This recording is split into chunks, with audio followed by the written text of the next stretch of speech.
जब हम इतिहास को देखते हैं तो परमेश्वर के द्वारा कहे गए बहुत से वचन हैं जिनका अर्थ हम नहीं समझते। हमारे दृष्टिकोण से ऐसा लगता है कि बी ए से बेहतर है और सी बी से बेहतर है, लेकिन परमेश्वर हमें ए के पास जाने के लिए कहते हैं। भले ही वह द्वार छोटा है और वह मार्ग संकीर्ण है जिसे केवल कुछ ही पाते हैं, हमें महसूस होता है कि यह वह मार्ग है जो जीवन की ओर ले जाता है। यही वह मार्ग है जिसे हमें अपनाना चाहिए।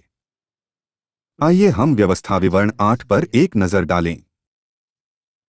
जंगल में 40 साल की यात्रा के दौरान भी परमेश्वर के वचन, तुम्हें अभी इसका एहसास नहीं है, लेकिन बाद में तुम समझोगे, पूरे हो रहे हैं।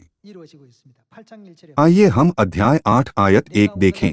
जो आज्ञा मैं आज तुझे सुनाता हूँ उन सबों पर चलने की चौकसी करना, इसलिए कि तुम जीवित रहो और बढ़ते रहो, और जिस देश के विषय में यहोवा ने तुम्हारे पूर्वजों से शपथ खाई है उसमें जाकर उसके अधिकारी हो जाओ। और स्मरण रख कि तेरा परमेश्वर यहोवा उन 40 वर्षों में तुझे सारे जंगल के मार्ग में से इसलिए ले आया है कि वह तुझे नम्र बनाए और तेरी परीक्षा करके यह जान ले कि तेरे मन में क्या क्या है और कि तू उसकी आज्ञाओं का पालन करेगा या नहीं। उसने तुझको नम्र बनाया और भूखा भी होने दिया, फिर वह मन्ना जिसे न तू और न तेरे पुरखा ही जानते थे वही तुझको खिलाया, इसलिए कि वह तुझको सिखाए कि मनुष्य केवल रोटी ही से नहीं जीवित रहता, परंतु जो वचन यहोवा के मुंह से निकलते हैं उन्हीं से वह जीवित रहता है।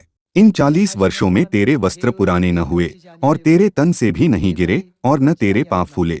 फिर अपने मन में यह तो विचार कर कि जैसा कोई अपने बेटे को ताड़ना देता है वैसे ही तेरा परमेश्वर यहोवा तुझको ताड़ना देता है। इसलिए अपने परमेश्वर यहोवा की आज्ञाओं का पालन करते हुए उसके मार्गों पर चलना और उसका भय मानते रहना। आइए हम देखें कि 40 वर्षों तक जंगल में लोगों की अगुवाई करने में परमेश्वर की क्या इच्छा थी। परमेश्वर ने क्यों उस मार्ग पर उनकी अगुवाई की जहां कभी कभी उन्हें खाने या पीने को नहीं मिला। आइए हम आयत 16 देखें। और तुझे जंगल में मन्ना खिलाया जिसे तुम्हारे पुरखा जानते भी न थे, इसलिए कि वह तुझे नम्र बनाए और तेरी परीक्षा करके अंत में परमेश्वर की इच्छा क्या थी, तेरा भला ही करे।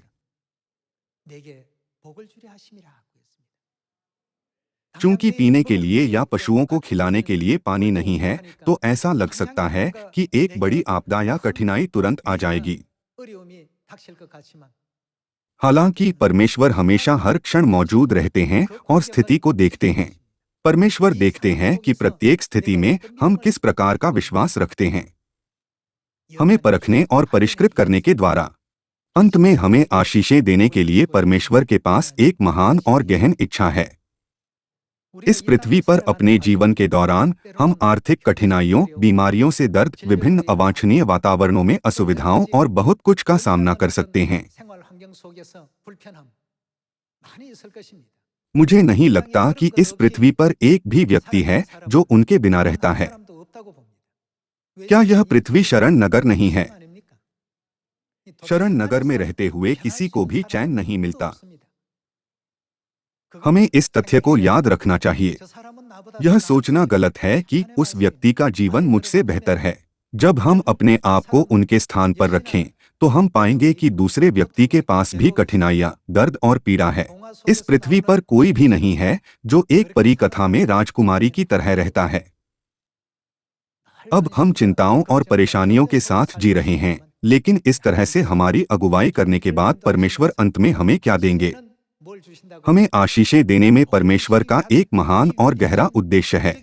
इस प्रकार हमें उनकी इच्छा को समझने और उन अस्थायी कठिनाइयों पर जय पाने की आवश्यकता है जिनसे हम गुजर रहे हैं। यदि यूसुफ मिस्र नहीं आया होता तो इस्राएल जाति नहीं बनती। यह परमेश्वर का महान प्रयोजन था। यूसुफ ने बस परमेश्वर की योजना का एक हिस्सा पूरा किया। यूसुफ ने वास्तव में एक बहुत ही अशांत जीवन जिया। जब उसने कठिनाइयों का सामना किया तो उस समय उसे महसूस हुआ कि यह अनुचित है। अपने दृष्टिकोण में वह अच्छा कर रहा था, जबकि अन्य लोगों में कमी लग रही थी। हालांकि बाद में उसे महसूस हुआ कि परमेश्वर हर क्षण उसकी अगुवाई कर रहे हैं। आज भी हम नहीं जानते कि हमारे सामने किस तरह की चीजें होने वाली हैं।